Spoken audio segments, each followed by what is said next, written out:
It's time to go to the business news with Nona Peltier now. Nona, so retailers, we've heard a bit about this in the news. Well, they're hoping that government-funded arbitration will solve some of the rental disputes that have popped up during the lockdown, obviously. And this is commercial enterprise here. How's it all going to work? Well, for some retailers, it's going to be just in the nick of time because they've been trying to negotiate with landlords without much success. And it's not just one way, it's also the other way where big commercial property tenants have not been wanting to pay rent to landlords. So it's been on both sides of the equation. And what the government is acting to do here is offer up to $40 million. So that's a kitty, and up to $6,000 per arbitration. So I guess they're anticipating quite a few arbitrations coming along. And this is for companies or so businesses that have less than 20 employees and haven't already been able to make an agreement with their landlord. Right. So it's limited to people who still can't make any sense of things. You have to have had a crack at it first. You've had to have at least a crack at it and have been unsuccessful. So, well, this is effective from today. And what the government is hoping is that tenants and landlords will sit down and try and come up with a deal. If they can't make that deal, then go into that arbitration and then kind of strike something then. And it's really about getting fair rents from people either because they can afford to pay them or because they can't afford to pay them. It raises some interesting dilemmas because it is, in essence, renegotiating a contract, some people would argue. Yeah, and that's probably one of the reasons why the government has had a hard time getting to this agreement. But on the other hand, it's an extraordinary time. So it's not something that is an everyday thing, and this is a temporary measure. Certainly it's going to run out eventually. And hopefully most retailers and landlords are going to come back. Business will be as usual when we get to level 1. Hopefully retailers will start seeing more people through their doors. Landlords will be able to see more of their businesses come back to business. Yeah, we'll see what happens.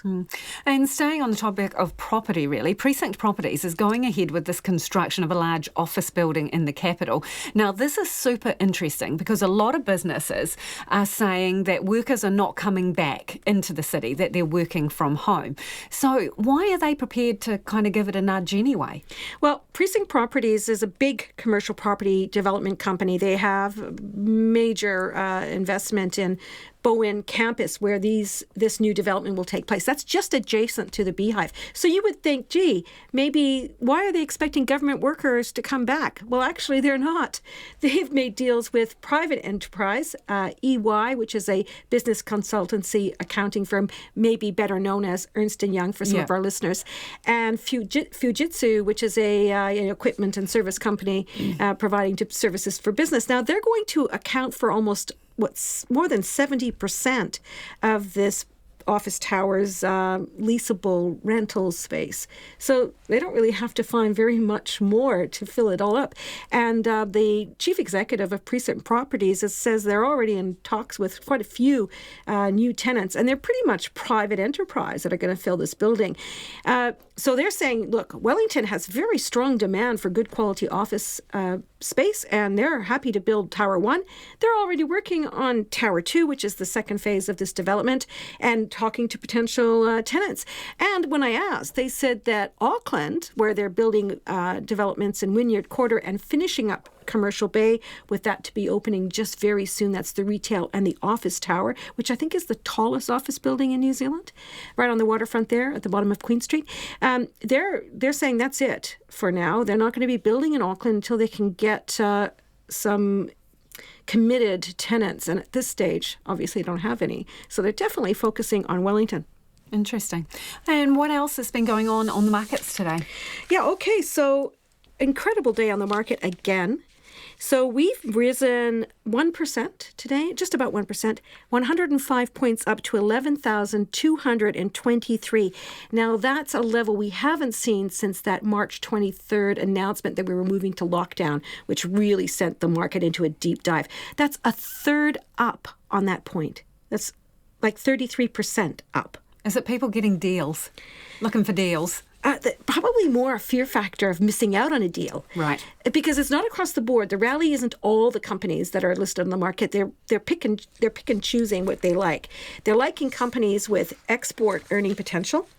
and that includes your Fisher and Paykel, your A2 Milk. Less so the companies that have said that construction is what we just talked about. So Fletcher Building, and not so much, and some others that look a little bit exposed. Sky City might be another. But look, the market is back to where it was basically at the end of last year. So it's almost like if you looked at your Kiwi Saver, you would have seen the levels are back to where they were at the beginning of the year. Interesting. And the dollar. Yes. Well, it's up slightly, but 64.2 US cents. So again, that's back to February levels.